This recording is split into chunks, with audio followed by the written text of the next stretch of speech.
Students, स्वागत है आज के मेरे नए इस वीडियो में। और जो चैप्टर चल रहा है उसी चैप्टर पर आगे काम कर रहे हैं। वो चैप्टर हमारा है ग्रेविटेशन, गुरुत्वाकर्षण। इसमें एक टॉपिक लेना है हमको, जैसे मैंने लास्ट में क्लास में लिया था। एक था ग्रहों की गति संबंधी केपलर का नियम और दूसरा था यहाँ पर सार्वत्रिक गुरुत्वाकर्षण नियम, न्यूटन का सार्वत्रिक गुरुत्वाकर्षण नियम था। ठीक है, दोनों नियम अपने आप में रिलेशनशिप भी रखते हैं, संबंध रखते हैं। जिसमें अभी मैं क्या करूंगा, केपलर के नियम जो तीसरा नियम है, ठीक है, भ्रमण काल का नियम या परिभ्रमण काल का नियम, उसका निगमन हम न्यूटन के सार्वत्रिक गुरुत्वाकर्षण के सिद्धांत या नियम के माध्यम से करेंगे या सत्यापन करेंगे। ठीक है जी, क्योंकि हम लोग जानते हैं वैज्ञानिक विधि में भी होता था कि मान लो कोई वैज्ञानिक जो है नियम देते थे तो उन नियमों को अन्य वैज्ञानिक के नियमों और सिद्धांतों से भी आकलन या परिकलन किया जाता था, उसके बाद ही अंतिम सिद्धांत बनता था। चलिए तो चलते हैं आगे। केपलर के तृतीय नियम का निगमन न्यूटन के सार्वत्रिक गुरुत्वाकर्षण सिद्धांत से।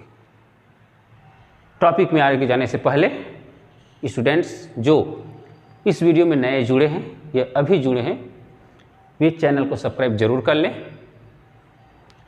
बेल आइकन को भी दबा कर रख लें ताकि आपको नोटिफिकेशन बहुत जल्दी मिल जाए। और साथ ही साथ यदि आपको इस वीडियो के माध्यम से कुछ नई बातें मिले, कुछ जानकारी मिले या कुछ बातें समझ में आती है अच्छे से, या मैं समझाने में सफल रहा, तो आप अपने इष्ट मित्रों को भी शेयर जरूर कीजिए। चलिए आगे बढ़ते हैं टॉपिक पर, और हमारा टॉपिक होगा आज का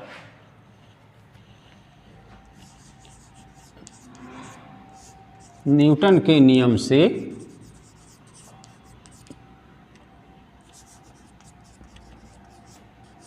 केपलर के तृतीय नियम का निगमन। ये हमारा टॉपिक होगा आज का।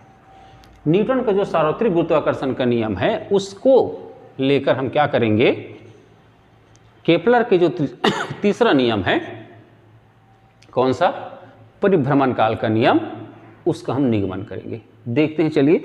तो बात आती है न्यूटन के नियम से। तो जिस नियम से हम आगे बढ़ना चाह रहे हैं तो निश्चित है उस नियम को लाने के लिए वहाँ पर जो प्रॉपर्टीज या गुण या जो कंडीशन अप्लाइड किए गए होंगे न्यूटन के माध्यम से, हम उसी के माध्यम से आगे बढ़ेंगे।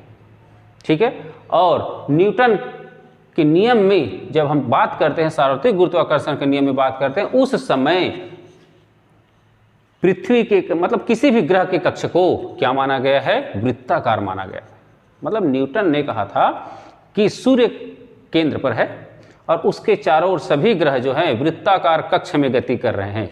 तो यहाँ पर उसके बाद भले केपलर ने बताया कि नहीं, वृत्ताकार कक्ष में नहीं, कौन सा, दीर्घ वृत्ताकार कक्ष में गति कर रहे हैं करके। लेकिन यहाँ पर चूंकि हमको न्यूटन के नियम को फॉलो करना है और न्यूटन के नियम के माध्यम से आगे बढ़ना है, तो उन्होंने जो कंडीशन दिया है उसी कंडीशन को आगे बढ़ेंगे, लेकर आगे बढ़ेंगे।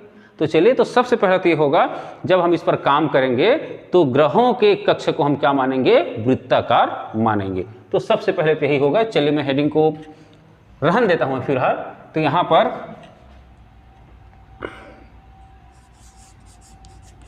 इस नियम के माध्यम से, ठीक है, केपलर नियम के निगमन के लिए ग्रहों के कक्ष को वृत्ताकार माना गया है।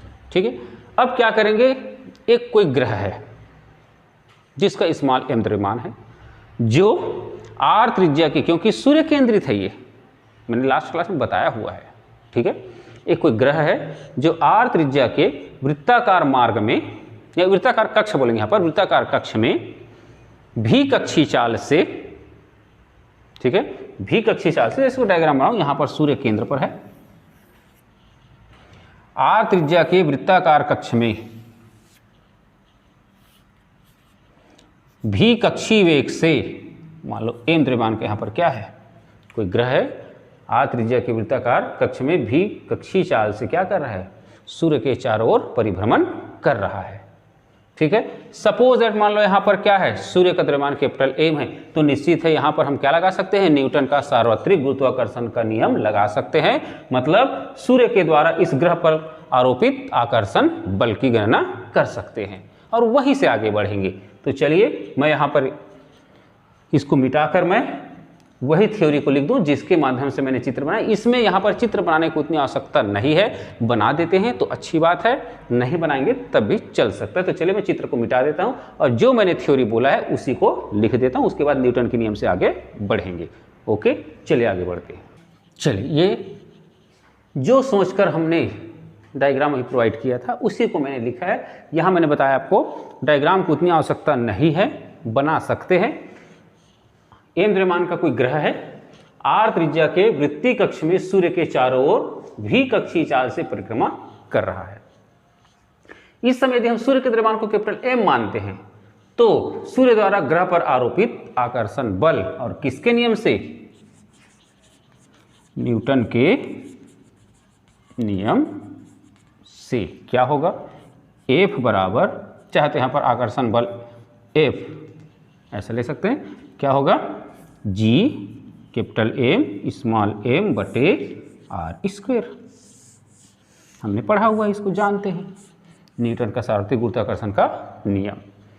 अब चूंकि पृथ्वी नहीं बोलूँगा मैं, कोई ग्रह सूर्य के चारों ओर चक्कर लगा रही है तो उस पर याद कीजिए आप लोग, वृत्तीय गति में अभिकेंद्री बल लगता है जो उसको क्या करता है, घुमाने में सहायक होता है। जैसे मैं एक एग्जाम्पल लेकर चलूं, आप काम कर रहे हैं, ठीक है, आप काम कर रहे हैं, ठीक है, काम कर रहे हैं, लेकिन इस काम को करने के लिए आपको ऊर्जा कहाँ से मिल रही है, भोजन से। ठीक है, एक बात को जो बोल उसको समझने का प्रयास कीजिए। हम काम कर रहे हैं, काम दिख रहा है, ठीक है, लेकिन उस काम को करने के लिए हमको ऊर्जा कहाँ से मिल रही है, ऊर्जा की आवश्यकता है, कार्य के लिए ऊर्जा की आवश्यकता है, तो ऊर्जा कहाँ से मिल रही है, भोजन से मिल रही है। वैसे ही ग्रह को सूर्य के चारों ओर परिभ्रमण करने के लिए अभिकेंद्रीय बल की आवश्यकता होती है।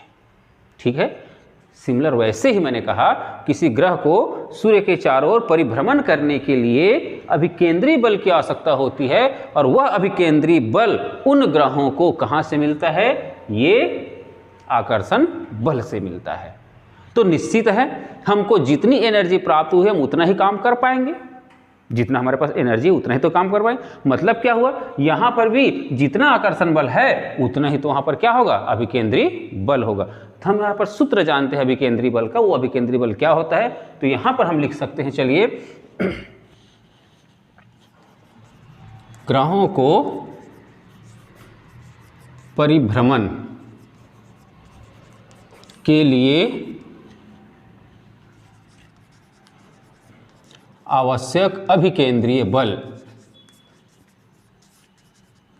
अभिकेंद्रीय बल किससे,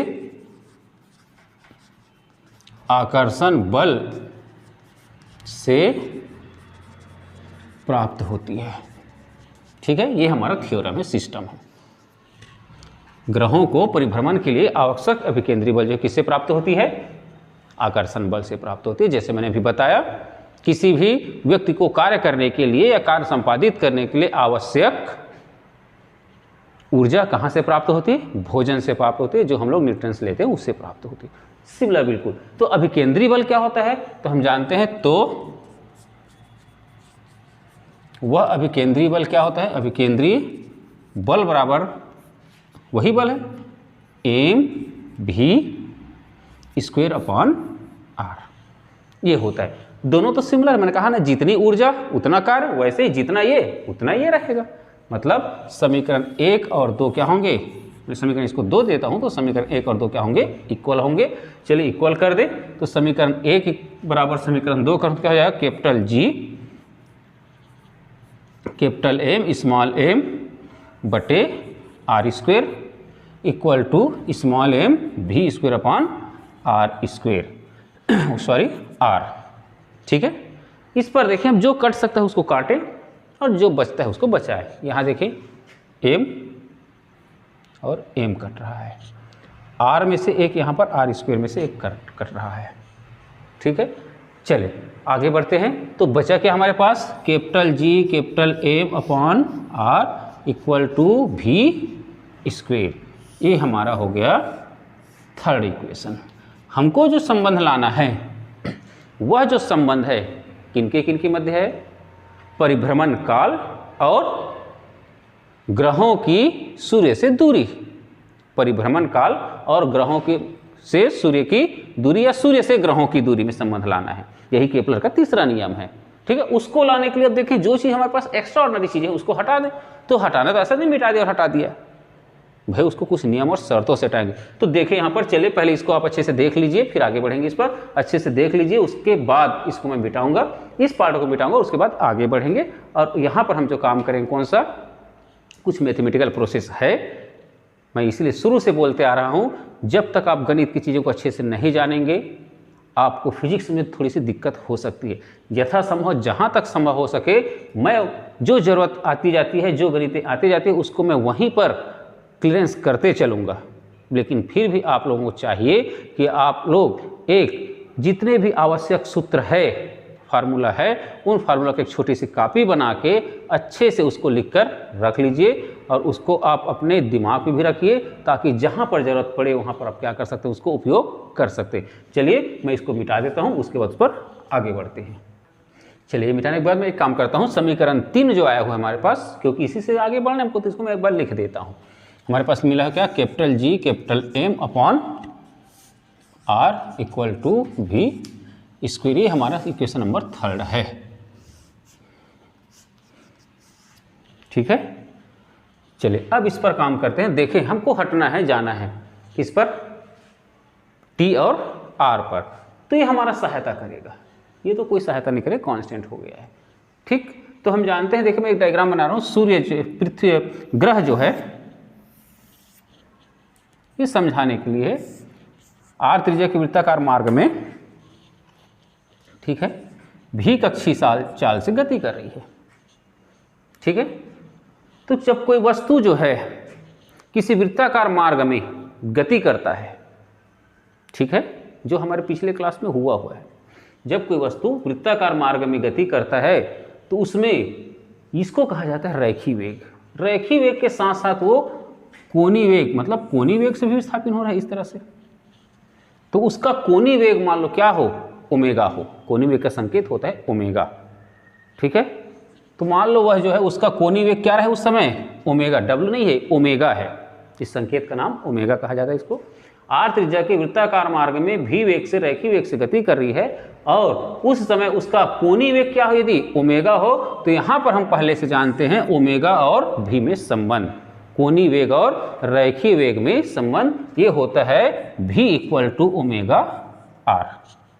मतलब रेखीय वेग जो है, ठीक है, लीनियर वेलोसिटी जो है या रेखीय वेग जो है किसी वस्तु के कोणीय वेग और मार्ग की त्रिज्या के गुणनफल के बराबर होता है।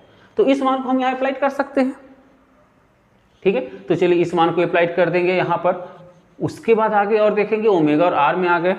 अब कोणीय वेग ये है, ठीक है, तो कोणीय वेग यहाँ पर ऐसे गति करते, मान लो एक चक्र घूम जाता है। एक चक्र घूम जाता है मतलब उसका एक परिभ्रमण काल पूर्ण हो जाता है, और वही परिभ्रमण काल में तो हमको संबंध लाना है। ठीक है, तो एक चक्र घूमने पर वह कितना एंगल घूम जाता है टोटल। चलिए इसको थोड़ा कलर कर दूं मैं, कितना एंगल घूम जाएगा टोटल। ये देखिए यहाँ पर, ये ऐसे चले, मान लो सपोज दैट ऐसा लेता हूँ इसको, तो ये 9 ऐसा करते करते टोटल यहाँ पर 360 डिग्री में घूम जाएगा, मतलब 2 पाई में घूम जाएगा। ठीक है, पाई का वेरिएशन मालूम है आपको, 180, ये रेडियन में और डिग्री में 180 होता है, तो 2 पाई में घूम जाएगा, 360 अंश के कोण में घूम जाएगा। मतलब ये क्या हुआ, उसका कोणीय विस्थापन हुआ। कोणीय वेग में मान लो हम मान रखना चाह रहे हैं, तो कोणीय विस्थापन, भाई वेग बराबर क्या होता है, विस्थापन बटे समय। तो कोणीय वेग बराबर क्या होता है, कोणीय विस्थापन बटे समय। और एक चक्र पूर्ण घूमता है तो एक परिभ्रमण काल पूर्ण करता है, और सपोज दैट वह एक परिभ्रमण काल कितना हो, टी हो। ठीक है, मतलब टी समय पर वह 2 पाई कोण घूम जाता है। तो इस समय ओमेगा बराबर क्या हो जाएगा, 2 पाई अपॉन टी होगा, क्योंकि वेग बराबर विस्थापन बटे समय, कोणीय वेग बराबर कोणीय विस्थापन बटे समय, और यही समय जो हमारा परिभ्रमण काल कहलाएगा। ठीक, अब इस ओमेगा का मान यहाँ फिर रखेंगे, उसके बाद जो आएगा उस मान को यहाँ पुट अप कर देंगे। ठीक, माइंड में क्लियर हो गया होगा। तो चलिए मैं क्लियर आगे बढ़ता हूँ। इसको क्लियर करने के बाद फिर से एक बार बता दूं मैं, यहाँ पर क्या होता है, यदि कोई पिंड जो है r त्रिज्या के वृत्ताकार मार्ग में घूम रही होती है तो उसके रेखीय वेग और कोणीय वेग में ये संबंध होता है, और इस संबंध को हम लेकर चलेंगे। उसके बाद यदि वह टी में, ठीक है, टी समय में पूर्ण एक चक्र घूमता है, उसी को हम कहते हैं कि उसका परिभ्रमण काल कहते हैं। एक चक्र घूम लेता है उसको, और उस समय एक चक्र घूमने में वो कितना 360, ठीक है, 360 अंश का कोण घूमता है, तो उसका कोणीय वेग कितना हो जाता है 2 पाई अपॉन टी, और उसको यहाँ पुटअप करते हैं तो हमारे पास भी का जो वैल्यू निकलता है क्या 2 pi upon T into R. इस वैल्यू को हम क्या कर देंगे, यहाँ रख देंगे, तो हमारे पास जो केपलर का नियम है परिभ्रमण काल और कक्ष की त्रिज्या में संबंध आ जाएगा। माइंड में क्लियर हो गया होगा। चलिए मैं इसको थोड़ा सा क्लियर मिटा दूं, उसके बाद फिर इसी में काम करते चलेंगे। चलिए मिटा देने के बाद आगे बढ़ते हैं। यदि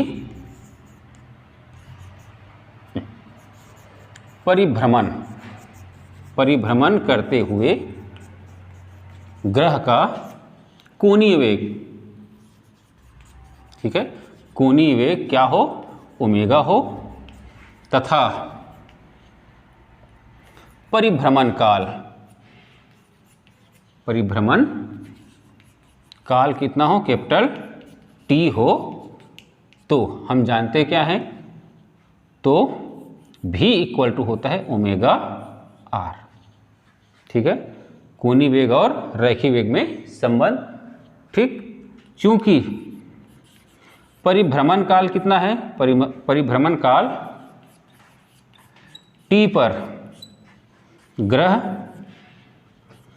का कोणीय विस्थापन, ठीक है, ग्रह का कोणीय विस्थापन कितना 2 पाई होता है, इसलिए हम जानते क्या हैं ओमेगा बराबर क्या होगा 2 पाई अपॉन टी।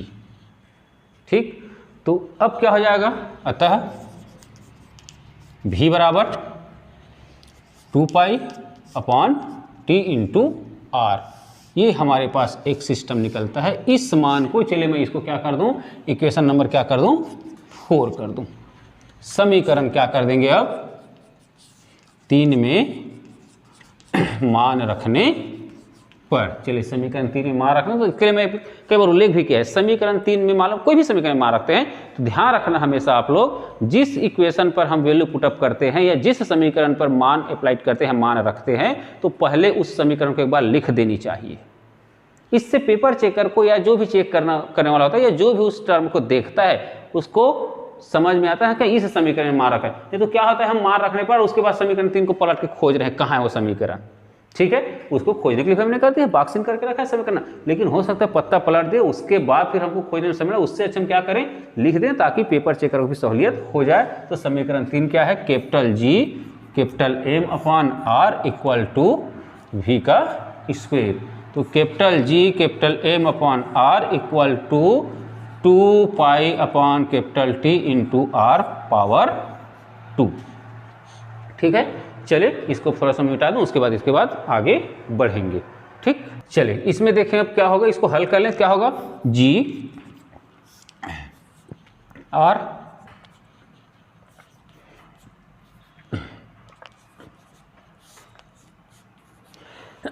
इस तरह से होगा। हमको क्या करना है, टी और आर में संबंध लाना है, तो मैं क्या करता हूँ टी को इधर ले आता हूँ, बाकी टर्म को उधर ले जाता हूँ, तो इस तरह से होगा ये T square equal to 4 pi square upon G capital M into R cube. काम यहीं पर होना है, मुख्य काम जो है यहीं पर होना है। ठीक है, यहाँ पर देखते हैं हम लोग आकलन करते हैं। चलिए 4 कांस्टेंट है, नियतांक है, पाई भी कांस्टेंट है, जी पहले से जानते हैं गुरुत्वाकर्षण नियतांक, और एम सूर्य का द्रव्यमान है, वो भी एक प्रकार से क्या है कांस्टेंट है। कुल मिलाकर ये टोटल टर्म क्या हो रहा है, एक कांस्टेंट या नियतांक हो रहा है। तो इसके बदले में एक नया नियतांक रख दूं स्मॉल k, ठीक है। तो यहाँ पर क्या हो जाएगा, चलिए फिर से इस पर काम करते हैं। इसको हटाने के बाद चलिए देखिए क्या हो जाएगा, T square equal to G capital M 4 pi square upon G capital M, ये कांस्टेंट है पूरा पूरा, और ये क्या बचा हमारे पास R Q. 4 pi square upon G capital M क्या है, नियतांक है। तो चलिए इसके जगह में k लिख दूँ, क्या हो जाएगा टी स्क्वेयर इक्वल टू के आर क्यू। यदि मैं कांस्टेंट हटाता हूँ तो क्या होगा, देखिए होता क्या है, प्रोपोर्शनल टू को हटाते हैं तो कांस्टेंट लगाते हैं, तो कांस्टेंट हटाएंगे तो क्या लगाएंगे, प्रोपोर्शनल टू। तो यहाँ पर क्या हो जाएगा T square proportional to R cube. और यही तो क्या है, केपलर का ग्रहों संबंधी गति का तीसरा नियम। तो लिख सकते हैं यहाँ पर क्या, यही ग्रहों की गति संबंधी केपलर का कौन सा नियम है, तीसरा नियम है, जो क्या कहता है, किसी भी ग्रह का परिभ्रमण काल का वर्ग, किसी भी ग्रह का परिभ्रमण काल का वर्ग उस ग्रह की सूर्य से औसत दूरी के घन के अनुक्रमानुपाती होती है। चाहे तो मैं यहाँ पर फिर से लिख देता हूँ आप लोगों के लिए, किसी भी